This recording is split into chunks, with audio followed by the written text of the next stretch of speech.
Эта Мазда в темноте вспыхнула как факел. Когда охранники посольства подбежали, заднее стекло в машине было разбито и вовсю горел салон. Атака на российское посольство в Минске. Накануне поздно вечером на его территорию бросили 2 бутылки с коктейлем Молотова. Российский МИД возмущен нападением на посольство России в Беларуси. Об этом. Минск ищет хулиганов, которые забросали посольство России бутылками с горючей смесью. Люди не пострадали, сгорел стоявший во дворе дипмиссии автомобиль. Неизвестные этой ночью подожгли российское посольство в Минске. Ночь на 31 августа 2010 года 2 неизвестных атаковали коктейлями Молотова территорию посольства Российской Федерации в Минске. Одна из бутылок попала в припаркованную на территории посольства машину Mazda 3, в результате чего полностью сгорел салон автомобиля. Прибыла следственная оперативная группа, обнаружила, во-первых, стеклянную бутылку 0,33, ее объем, в ней находились остатки зажигательной смеси, а также обнаружили фрагменты второй бутылки с фитилем. По моей информации, запись видеокамер на периметре велась, и, по-моему, эта информация передана следственным органам. Российская и белорусская стороны тут же обменялись возмущенными заявлениями. Этот ночной поджог расценивается как возмутительный акт, попытка помешать работе дипведомства. Кроме того, российская сторона потребовала проведения быстрого и тщательного расследования и поиска исполнителей и организаторов. В белорусском МИДе ответили почти сразу. Мы с озабоченностью и негодованием восприняли информацию о происшествии у посольства Российской Федерации. Это преступная хулиганская выходка направлена против здравого смысла и белорусско-российских отношений. Мы рассчитываем, что виновные понесут заслуженное суровое наказание в рамках закона. Высказались по этому поводу также и российские политики.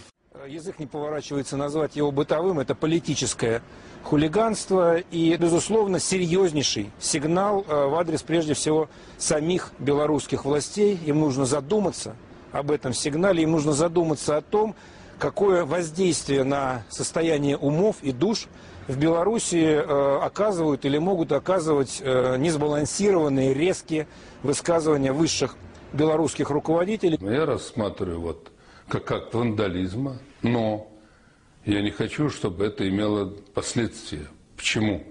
Потому что без укрепления связей, прежде всего экономических, культурных, социальных, личных, с братской Белоруссией и Украиной у России нет исторических перспектив. Попытка поджечь наше посольство, в любом случае нанести ущерб, это начало предвыборной кампании президента Лукашенко.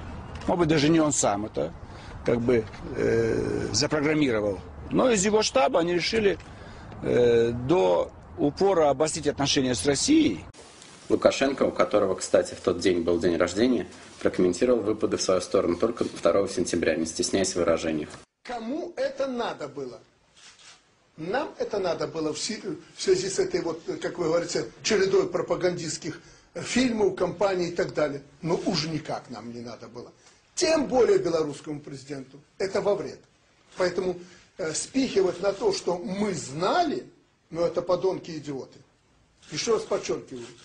Нецензурщины, говорю, подонки и идиоты, что мы знали и не предотвратили, потому что нам это не надо было.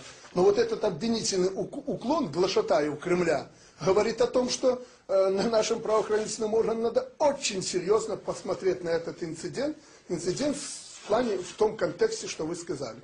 Знаете, атака одна, атака вторая, атака третья в средствах массовой информации, беспрецедентное давление в экономике не получается. Вы понимаете, наоборот все выходит. Хотели президента наклонить, получилось наоборот. Тем более в России. Надо искать другие методы. Поэтому это интересная версия. И мы ее будем тоже отрабатывать. Скорее всего, им, наверное, надо было этот инцидент, чтобы показать, что вот видите, какое правительство там или Лукашенко в Беларуси. Чуть ли не сами устроили этот теракт, как они его называют, и подожгли автомобиль российского посольства. Подонки и негодяи. Больше я в этом плане ничего сказать не могу. Это плохо, когда демонстрируется готовность политических кругов к дальнейшей конфронтации. Очень плохо. Все обвинения должны оставаться межгосударственных закатов в процессе переговоров. Почему Лукашенко так нелестно отзывается о бывших союзниках и какие атаки он имеет в виду? Речь идет об информационной борьбе между официальным Минском и Москвой, в ходе которой по российскому телевидению был показан фильм в 4 частях «Крестный батька», последовательно изобличающий белорусского президента как авторитарного правителя и популиста, использующего Россию в своих интересах. Выдержав паузу в 2 дня и подождав, пока дипломатический скандал хорошо разгорится, неожиданно буквально для всех ответственность за данную акцию взяла на себя ранее неизвестная анархистская группа «Друзья свободы». В заявлении, размещенном на сайте белорусской Индимедии, говорится, что данная акция проведена в знак солидарности с химкинскими арестантами Алексеем Гаскаровым и Максимом Солоповым, которые на тот момент уже месяц находились под арестом по подозрению в организации нашумевшей акции администрации Химок против вырубки химкинского леса. Через некоторое время заявление сайта убирает модератор, ссылаясь на недостоверность информации. На сайте в защиту химкинских заключенных появляется заявление о неприемлемости подобных акций солидарности. Белорусские политологи, аналитики и некоторые анархисты также не верили в причастность данной группы к инциденту. Российская амбассада, вокруг стоят видеокамеры. Там есть милицейский пост. И я думаю, что у зв'язку з тим обостренням белорусско-российских дочиненняў за амбасадай сочаць і іншыя беларускія кампетэнтныя органы.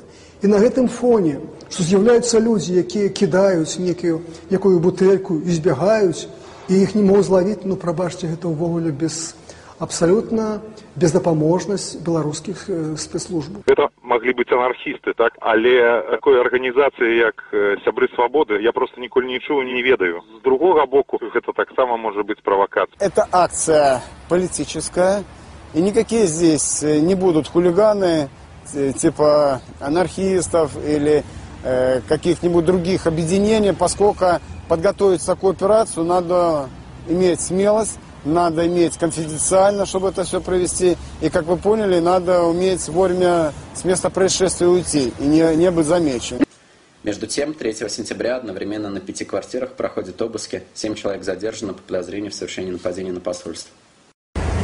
Сегодня процессуальный срок задержания, скорее всего, насколько я полагаю, по всем данным, будет им продлен. И они будут проверены, тщательно проверены на возможную причастность к подобным действиям хулиганского характера, которые имели место на территории города Минска ранее. К слову, это не первая анархистская акция подобного рода, что позволяет перезадерживать ребят снова и снова, каждый раз по новому инциденту.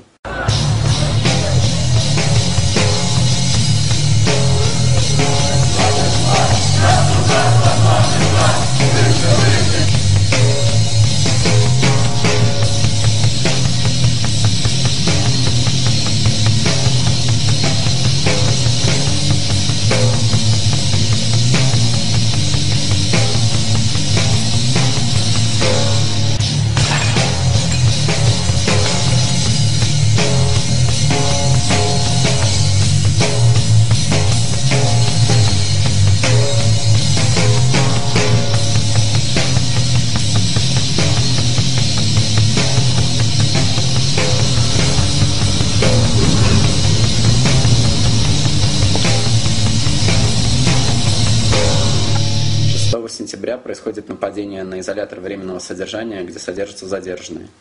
В распространенном в интернете заявлении группа «Друзья свободы» требует освободить всех задержанных и берет на себя ответственность за все предыдущие эпизоды. Милиция отрицает факт нападения, но тем не менее возбуждает уголовное дело по статье 339, пункт 2 «Хулиганство».